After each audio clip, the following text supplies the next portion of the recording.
Wabarakatuh. Yeah. Terima kasih Pak Andri atas waktunya. Salam sejahtera dan selamat sore kepada para peserta seminar pada sore hari ini. Kami kemarin baru terima surat dari sini untuk menjadi narasumber. Kebetulan sebetulnya Ibu Direktur sendiri yang mau rawuh Ibu GKR Tondro Kirono ini, tapi beliau ternyata ada tugas ke Jakarta, terus mendispo kami sama Mbak Tata untuk bisa menyelesaikan terkait dengan paparan ini. Dan sebelumnya mohon maaf ini mohon maaf kami mungkin menghadap ke sana Nah, mungkin yang judulnya tadi dulu aja Mbak. Nah, ini kami dari sini diberikan tugas untuk menyampaikan terkait dengan studi kebijakan perlindungan perempuan dan anak di DIY. Nah, perlindungan perempuan dan anak di DIY ini sudah ada perdanya nomor 3 tahun 2012. Yang merupakan implementasi dari Undang-Undang PKDRT dan Undang-Undang Perlindungan Anak. Nah, dari Pemda DIY sudah menindaklanjuti dengan Perda nomor 3 tahun 2012 terkait dengan perlindungan perempuan dan anak di DIY. Nah, isi daripada Perda itu adalah terkait dengan pencegahan, penanganan dan juga pemberdayaan terhadap perempuan dan anak. Itu. Lanjut. Nah, ini mungkin adik-adik atau ibu-ibu sekalian dan juga mas-mas gitu ya. Loh, ini kok ada rumah, ini rumah siapa gitu ya. Kelihatannya ini kecil tapi manfaatnya besar. Karena banyak yang mengakses ke sini. Jadi warga masyarakat yang membutuhkan itu banyak yang berdatangan atau mengakses rumah ini. Nah, ini yang namanya rumah Pusat Pelayanan Terpadu Perempuan dan Anak Reksodiah Utami. Lah, ini lokasinya ada di Jalan Balirejo nomor 29. Jadi Pemda Kota itu ke timur, belok kiri, nah di situ. Nah, itu. Nah, itu tadi terkait dengan perlindungan perempuan dan anak. Lah, di Perda nomor 3 tahun 2012 itu salah satu pasalnya mengamanatkan untuk membuat pergub terkait dengan perlindungan perempuan dan anak di Pusat Pelayanan Terpadu Perempuan dan Anak, kan seperti itu. Nah, ini terwujudlah atau muncul pergub nomor 67 tahun 2012. Nah, ini payung hukumnya P2TPA RDU. Mungkin Mas dan Mbak-mbak sekalian juga ibu-ibu sekalian, berarti ini baru, kan kayak gitu ya. Sebetulnya ini merupakan perubahan dari yang sebelumnya itu SK-GUP. Dasarnya dari SK-GUP nomor 132 tahun 2005. Jadi Pusat Pelayanan Terpadu itu adanya di tahun 2005 karena banyak masyarakat yang mengakses, terus ditingkatkan menjadi pergub, kan seperti itu. Nah, ini di sini di Pusat Pelayanan Terpadu tadi berdasarkan pergub susunan organisasinya ini ada Ibu Direktur, ada bendahara dan lain sebagainya. Nah, kami kebetulan ini duduk di sekretaris di situ, dan itu Mbak Tata itu ada di bidang layanan pemulangan dan reintegrasi sosial, seperti itu. Nah, lanjut Mbak Tata. Nah, ruang lingkup yang ada di Pusat Pelayanan Terpadu itu merupakan pelayanan pos pengaduan, konsultasi dan juga pendampingan. Nah, itu dan juga konseling, bidang medis, psikologis, hukum dan seterusnya, dan juga merupakan rujukan juga, kan seperti itu Satu kelas itu perempuannya menjadi korban, laki-lakinya menjadi pelaku. Nah, mungkin Mbak-mbak di sini, ibu-ibu juga bapak, loh kok bisa ibu, kan seperti itu, bocah kelas maksudnya masih kecil kok seperti itu, karena gitu. Nah, itu ternyata bahwa tersebut kan ada yang namanya ruang IT, Nah, anak itu pas pelajaran IT harusnya kan ada gurunya. Nah, sudah masuk di ruang IT, gurunya seperempat jam itu belum masuk. Lah, anak ini kan belum buka itu Nah, akhirnya ke itu situs-situs itu ya, akhirnya terjadilah itu sampai anak-anak itu pernah karena dari sekolahan sendiri juga sudah kita lakukan klarifikasi, dan juga anak-anak yang menjadi korban sudah kita dampingi, termasuk pelaku juga, orang tua juga sudah kita dampingi. Ternyata menapa nggih, anak-anak ini sudah sering melakukan, maksudnya itu jadi anak-anak yang laki itu pas jam kosong gitu pernah katanya semuanya itu pada nun sewu ya, maaf ya, itu celananya pada diplotroke, terus yang adik-adik perempuan itu suruh melihat ada yang suruh megang. Nah itu tidak hanya di JIS, ternyata di DIY pun ada. Itu baru anak kelas 2 SD, dan belum lama ini juga baru kemarin itu di sebuah panti di DIY juga ada pengeroyokan. Jadi anak satu dikeroyok oleh 7 temennya sesama di panti sampai babak belur dan lain sebagainya. Itu baru kemarin lapor ke kami dan kita baru koordinasi, besok mau CC dan lain sebagainya. Nah itu memang fenomena yang ada sekarang ini seperti itu, seperti apa yang disampaikan Bapak itu nggih. Lanjut. Nah, dengan adanya data-data seperti tersebut di atas tadi, upaya Pemda DIY, nah itu nggih adanya peraturan-peraturan itu, termasuk tadi saya matur itu ya, ada Perda nomor 3 tahun ini, terus Pergub nomor 66, Pergub nomor 67, dan juga Pergub nomor 34 tahun 2002 tentang Rencana Aksi Daerah Perlindungan Perempuan dan Anak tahun 2013 sampai 17. Ini kita bersama-sama dengan Bu Iva membuatnya RAD nggih Mbak Iva. Waktu itu terkait dengan pencegahannya juga ada RAD-nya, itu penanganannya seperti apa, terus pemberdayaannya seperti apa, juga terkait dengan perempuan dan anak kan juga seperti itu. Nah, ini nun sewu, ini mungkin saya lari ya ngomongnya karena Bapak tadi ngendiko ini cuman diberi waktu 1/4 jam, mungkin lebih ke sharing nanti. Nah ini mungkin alur dalam penanganan ya. Nah itu di P2TPA itu korban bisa datang sendiri ke kita ya, dan juga bisa rujukan mungkin dari masyarakat, juga dari keluarga, juga dari PKK. Mungkin nanti juga adik-adik di sini, ibu-ibu di sini peserta seminar ini juga sebagai mitra kami, mungkin bisa seperti itu, termasuk Pak Andre itu nanti juga bisa mitra dengan kami apabila ada permasalahan bisa nanti menghubungi ke kami kan seperti itu. Nah, dan juga bisa melakukan penjangkauan outreach ya. Ini misalnya, jadi kalau ada korban yang misalnya kena kekerasan tapi dia itu tidak mampu untuk melaporkan karena kondisi fisiknya atau apa dan lain sebagainya, tidak mampu untuk melapor lah. Ini tugasnya peserta seminar ini ya, karena di pasal 15 UU Undang-Undang PKDRT itu menyatakan bahwa setiap orang yang melihat, mendengar, mengetahui adanya kekerasan dalam rumah tangga atau kekerasan yang lain itu diharapkan atau wajib hukumnya untuk bisa yang pertama sesuai dengan kemampuannya itu mencegah, melindungi, melaporkan. Nah itu melaporkan itu dalam arti korban tidak bisa apa-apa. Nah nanti mungkin bisa melaporkan, tapi mungkin ada juga peserta di sini yang bilang, nek Kak DRT nanti saya kalau melapor malah justru saya nanti dibenci oleh pelaku, atau nanti saya takut sama pelaku atau dan lain sebagainya. Nah ada Undang-Undang nomor 13 nih tahun 2006 kayaknya, itu ada perlindungan korban dan saksi. Jadi Bapak Ibu sekalian kalau menemui seperti itu nggak usah takut-takut, dan nanti kalau misalnya itu sudah bonyok-bonyok dan lain sebagainya langsung saja dengan rumah sakit kan seperti itu ya.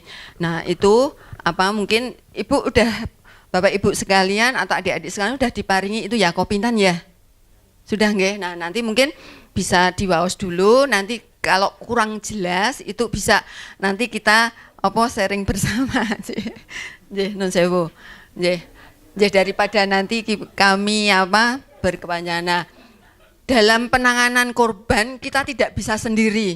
Jadi pusat pelayanan terpadu itu tidak bisa sendiri menyelesaikan satu kasus. Nah, misalnya tadi terkait dengan anak yang mendapatkan pelecehan seksual, kan seperti itu. Nah, kita koordinasinya dengan rumah sakit, dengan dinas pendidikan, dengan sekolah yang di mana korban ini mendapatkan permasalahan dan lain sebagainya. Dan kami juga matur sama adik-adik sekalian dan juga Bapak Ibu sekalian, Pemda DIY sudah ada MOU melalui Dinas Kesehatan dengan semua direktur rumah sakit baik swasta maupun negeri, dan juga Ketua Umum Forum Perlindungan Korban Kekerasan, kebetulan ketua forumnya itu Ibu GKR Hemas, mengadakan MOU. Nah, ini Bapak Ibu sekalian bisa mengakses. Apabila ada korban, itu nanti akan diklaim melalui Bapel Jamkesos, ya. Jadi tidak akan Bapak Ibu nanti mengantar di rumah sakit atau puskesmas terdekat gitu dimintain biaya. Kan biasanya ada wis ngeterke, maksudnya udah nganter payah-payah nanti masih saya harus keluar uang.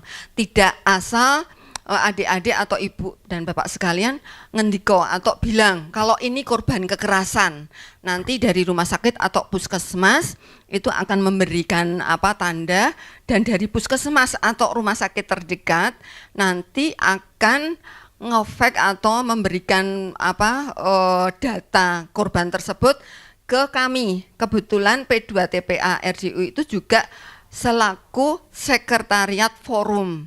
Nah, sekretariat forum itu yang anggotanya itu tadi Mbak Tata banyak sekali itu rumah sakit dan lain sebagainya, ada kepolisian dan lain sebagainya. Nah, itu nanti dari rumah sakit ngefek ke kita, kebetulan sekretariat forum ada di P2TPA. Nanti P2TPA forum itu diberikan kewenangan oleh Bapak Gubernur untuk sebagai menggantikan yang namanya SKTM. Pirsa ya, SKTM itu surat keterangan tidak mampu.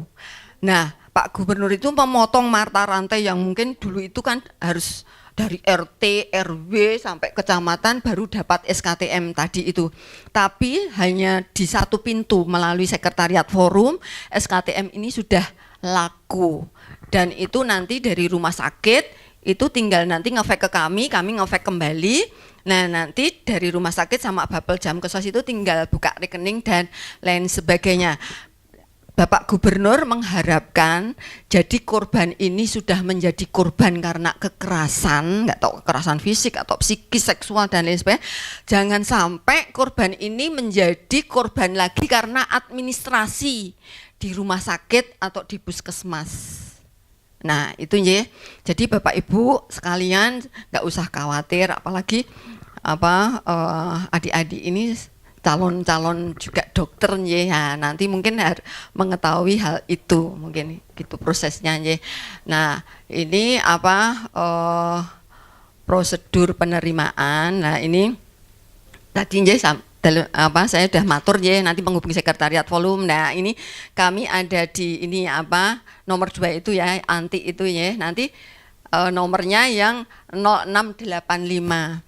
Nah, ini HP kami itu nggak pernah yang namanya, maksudnya itu mati, itu nggak pernah. Bahkan saya kalau mandi pun itu tak bawa ditaruh di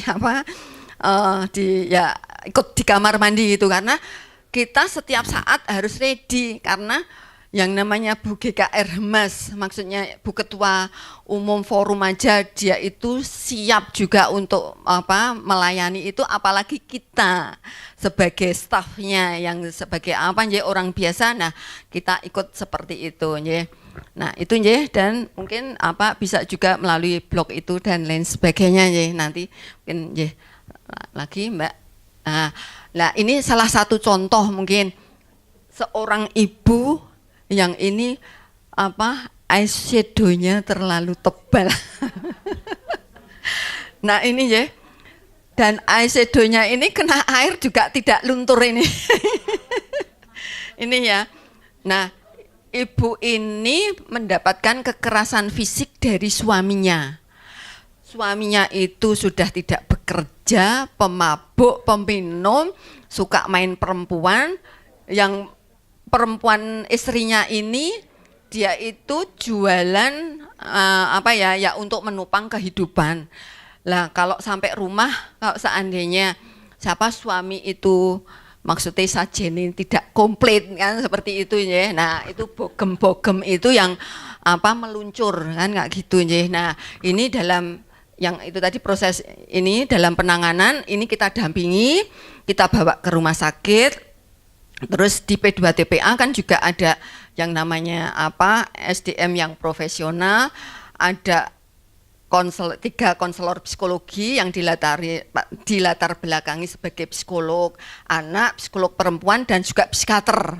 Nah, juga ada 3 konselor hukum yang dilatar belakangi dia sudah mempunyai lisensi seorang pengacara, sudah sebagai pengacara, dan juga ada 1 orang ustadz konselor kerohanian dan juga ada konselor sosial. Nah, ini di bidangnya Mbak Tata. Mungkin adik-adik sekalian atau bapak ibu sekalian, kok ada seorang ustadz sih?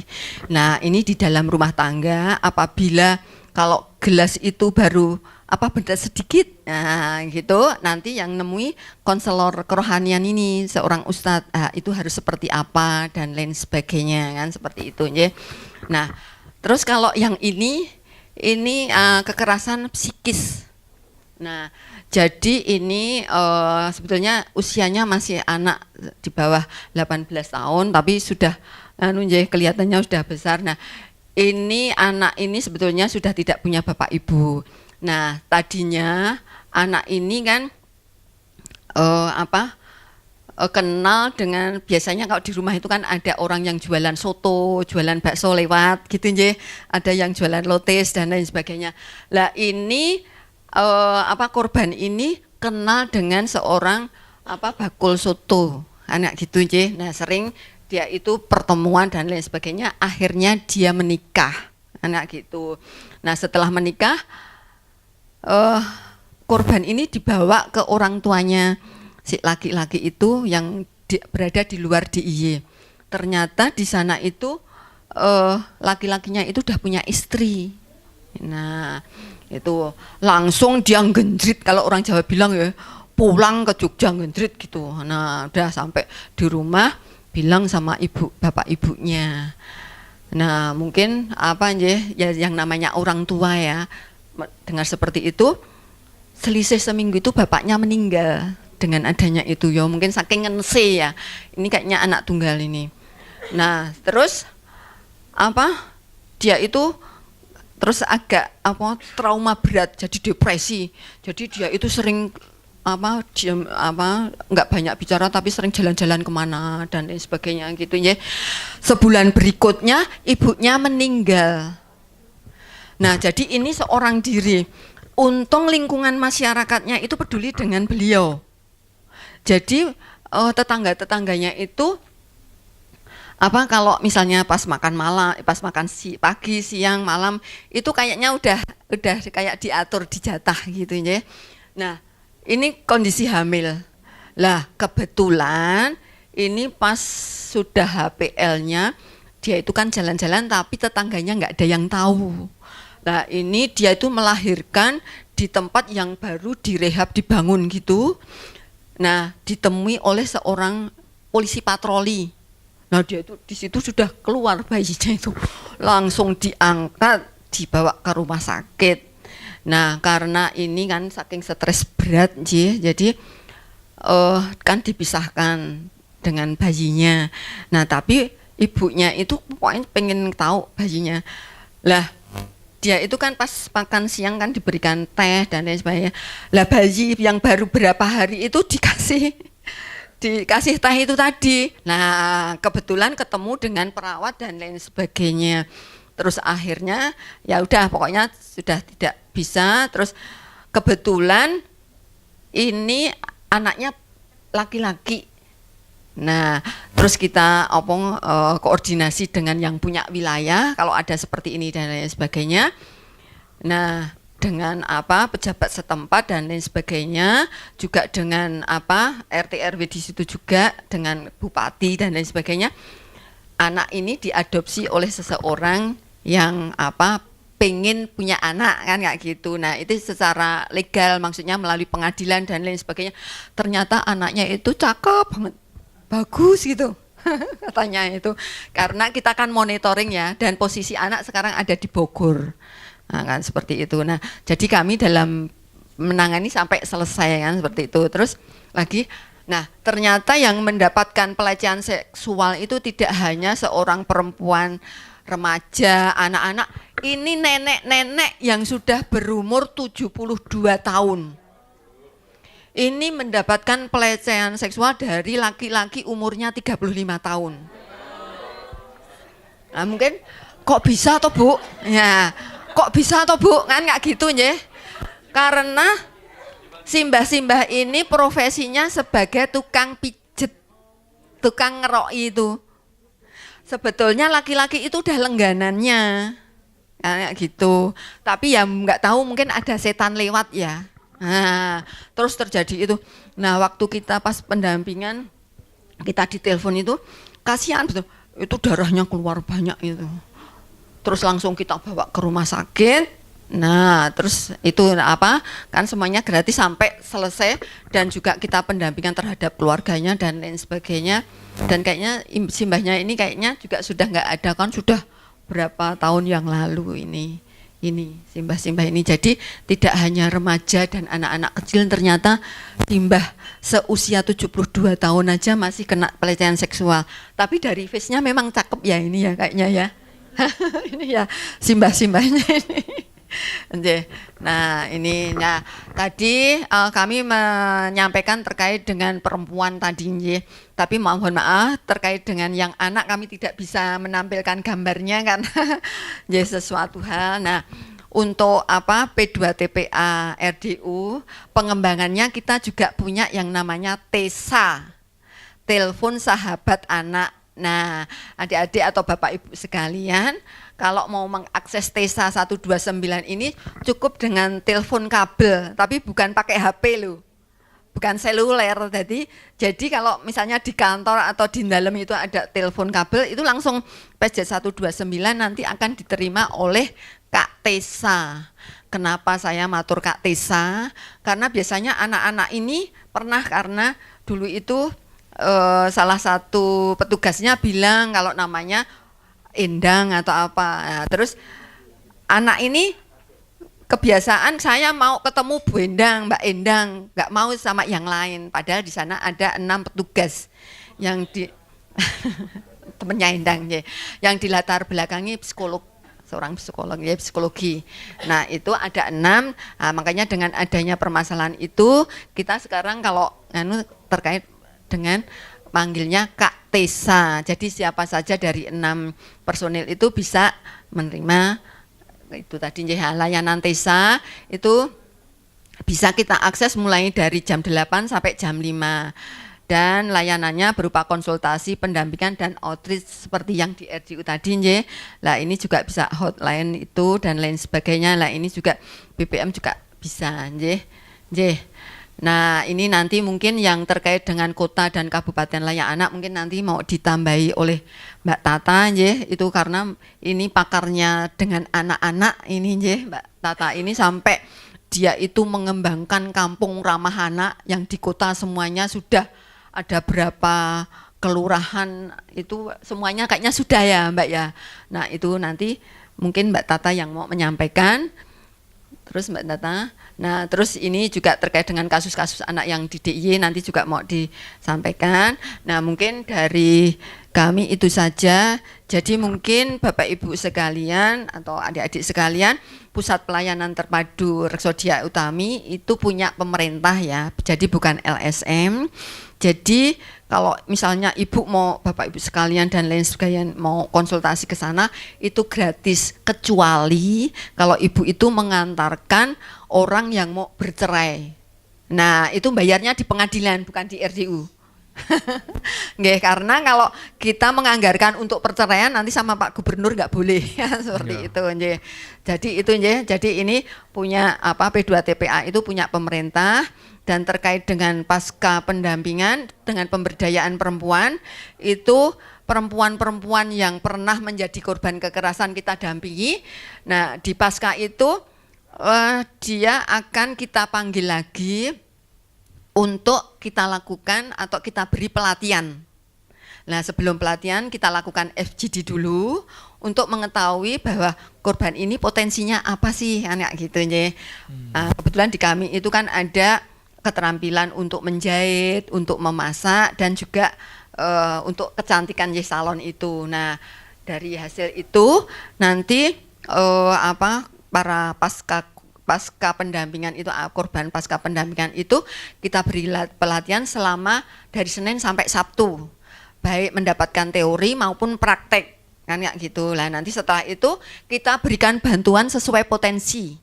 Jadi kalau misalnya dia itu boga ya mendapat peralatan untuk boga, kalau dia jahit ya dapat mesin jahit dan bahan-bahannya, juga nek salon ya salon dan lain sebagainya. Jadi Pemda itu karena kepeduliannya, jadi Pemdanya itu kan Pak Gubernurnya Pak Sri Sultan. Lah kebetulan Bu Ratunya, Bu GK Ermas, istrinya Pak Gubernur itu ketua Forum Perlindungan Korban Kekerasan yang kita dalam penanganan secara berjejaring tadi itu, dan kebetulan putronya yang nomor 2 GKR Condro Kirono tadi itu direkturnya RDU. Nah itu jadi ini kan menapa Pemda DIY itu dalam hal perlindungan perempuan dan anak itu sangat bagus sekali dan kami pusat pelayanan terpadu itu sering dari provinsi lain itu pada studi banding ke kita karena adanya forum itu tadi jadi anggota forum itu sesuai tupoksi tugas pokok fungsi masing-masing instansi atau lembaga itu melaksanakan tugasnya sendiri-sendiri. Mungkin itu. Oke. Terima kasih. Kita beri aplaus dulu untuk Bu Wanti.